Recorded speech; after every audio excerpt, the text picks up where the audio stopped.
At first, it looked like a normal injury update. Star player unavailable.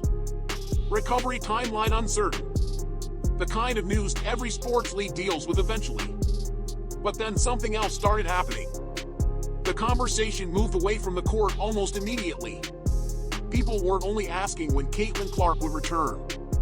They started looking at attendance numbers, television audiences, ticket demand, and suddenly the discussion became much bigger than one player missing games. That's where the tone changed.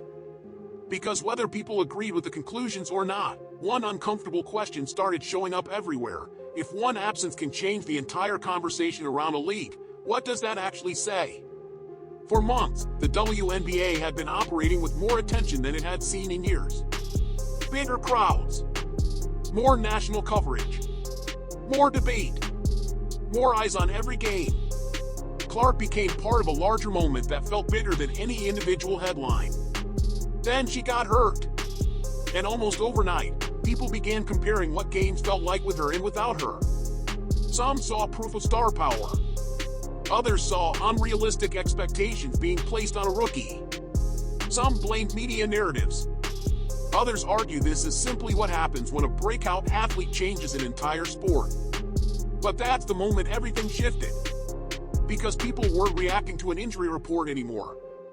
They were reacting to what that injury appeared to reveal. What made this situation feel so different is that the expectations around Caitlin Clark were never normal to begin with. Most rookies enter a league and spend months trying to earn attention. Clark arrived carrying it. Long before her first professional game, she had already become one of the most recognizable names in basketball. College arenas were packed. Television audiences kept climbing. Highlights traveled far beyond sports circles. People who didn't normally watch women's basketball suddenly knew scores, schedules, and opponents. And that attention followed her into the WNBA. What happened next created both excitement and pressure at the same time. Games started feeling bigger. Road crowds changed. National conversations expanded. Teams adjusted venues. Every appearance felt less like a regular season stop and more like an event. That's where expectations quietly became something else. Because once numbers start rising, people stop treating momentum like a surprise and start treating it like the new standard. Suddenly, every broadcast mattered. Every matchup became a measuring stick. Every reaction became a headline. And whether fair or unfair, Clark became attached to all of it. To some fans, she represented the future of women's basketball finally getting the attention people believed it deserved. To others, she became an example of how quickly media can focus too heavily on one star. But regardless of where people stood, one thing became difficult to ignore. She was no longer being discussed like a typical rookie. She became a symbol. Not just of scoring or highlights.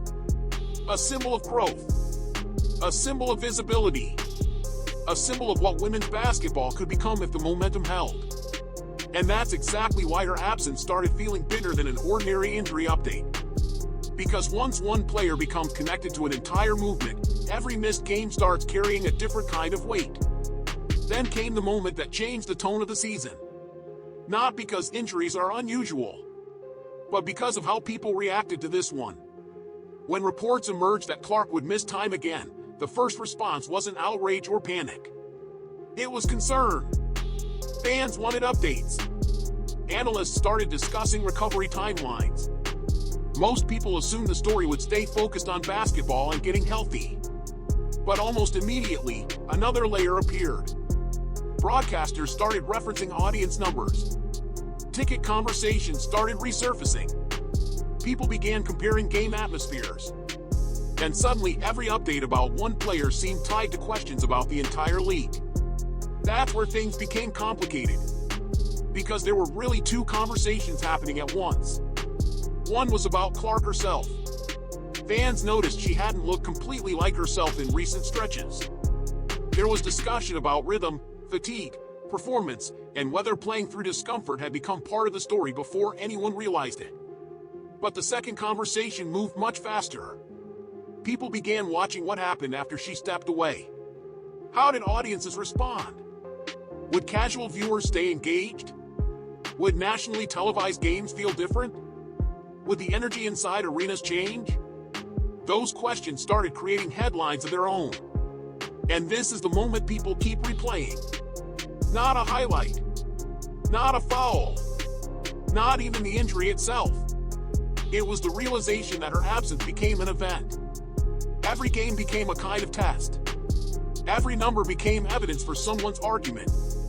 If ratings moved, one side pointed to star power. If interest held, another side pointed to broader growth.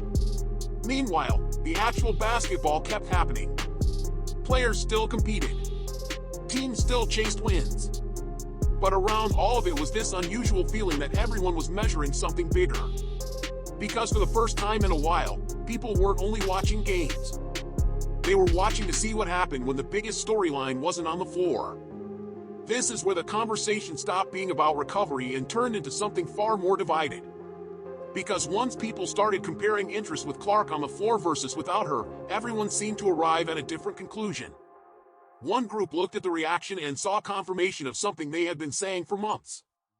They argued that Clark isn't just popular, she currently moves attention in a way that changes the entire environment around games. To them, the packed arenas, larger television audiences, and non-stop coverage weren't random spikes.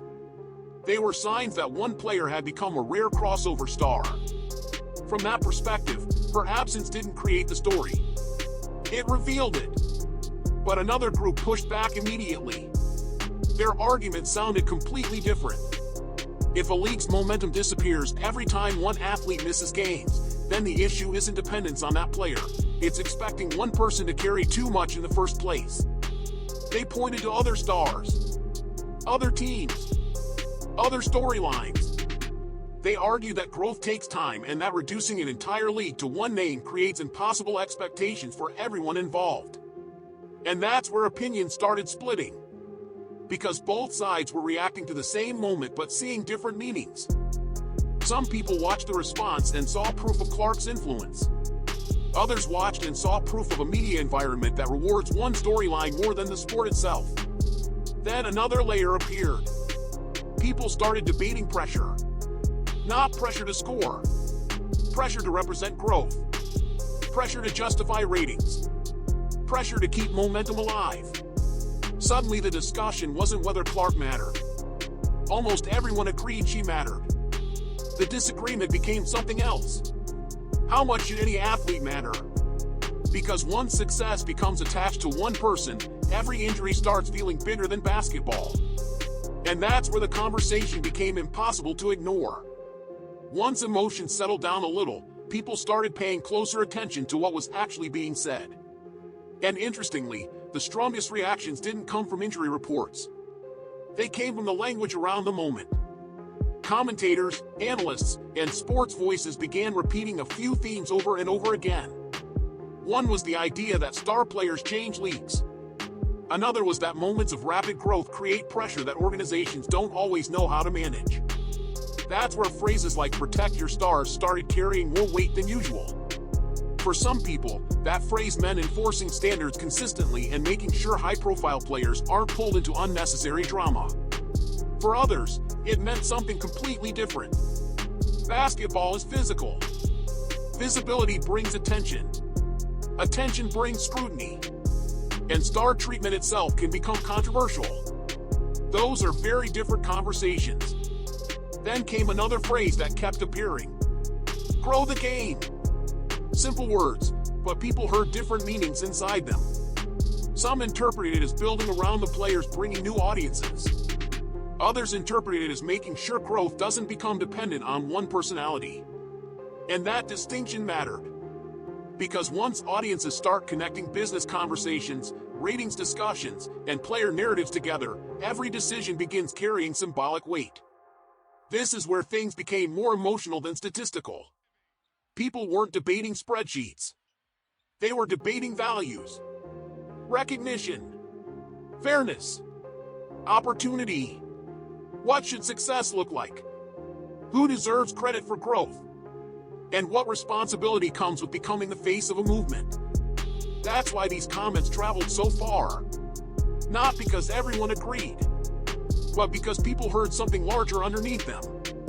the discussion stopped sounding like sport commentary and started sounding like a conversation about what the future is supposed to look like. But this is where the story becomes bigger than Caitlin Clark. Because every major sports league eventually runs into the same question. What happens when explosive growth arrives faster than the structure around it? For years, one of the biggest goals around women's basketball was visibility. More viewers, more conversation, more moments that could break through into mainstream sports culture. Then suddenly it happened. The attention arrived. New audiences showed up. Games became events. And with that success came a challenge that doesn't get talked about as often. How do you turn excitement into something that lasts? That's why this moment feels uncomfortable for so many people. Not because interest dropped during an injury. That happens in sports.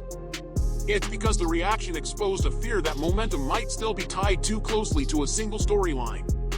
And if that's true, then the next phase becomes much harder.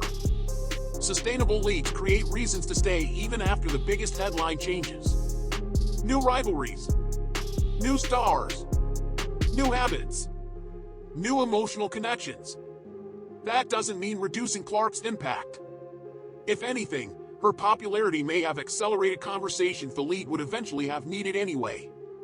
But acceleration creates pressure. Pressure to grow without losing identity. Pressure to welcome new audiences without alienating longtime fans.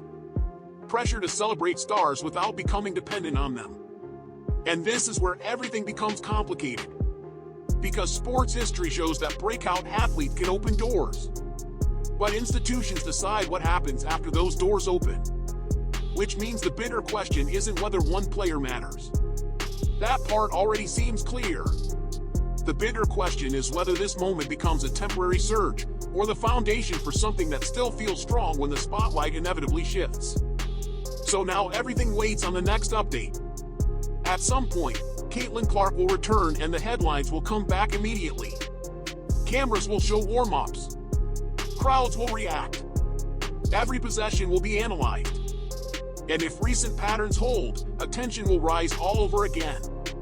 But that's not really the question hanging over this moment anymore. Because injuries happen. That part of sports never changes. What people are watching now is something else. They're watching to see whether anything around the league changes while the spotlight briefly moves away. Does attention spread? Do new storylines take hold?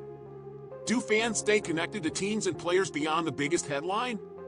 Or does every conversation eventually circle back to the same place? That uncertainty is what makes this moment feel unfinished. Not dramatic. Not catastrophic. Just unresolved. The uncomfortable part is that both realities can exist at once. A league can benefit enormously from a transformational star and still need to build something larger than that star. And maybe that's what this entire stretch revealed. Not weakness. Not failure. Just a challenge every growing sport eventually has to face. Because when Clark comes back, people will notice. But what everyone remembers afterward may matter even more.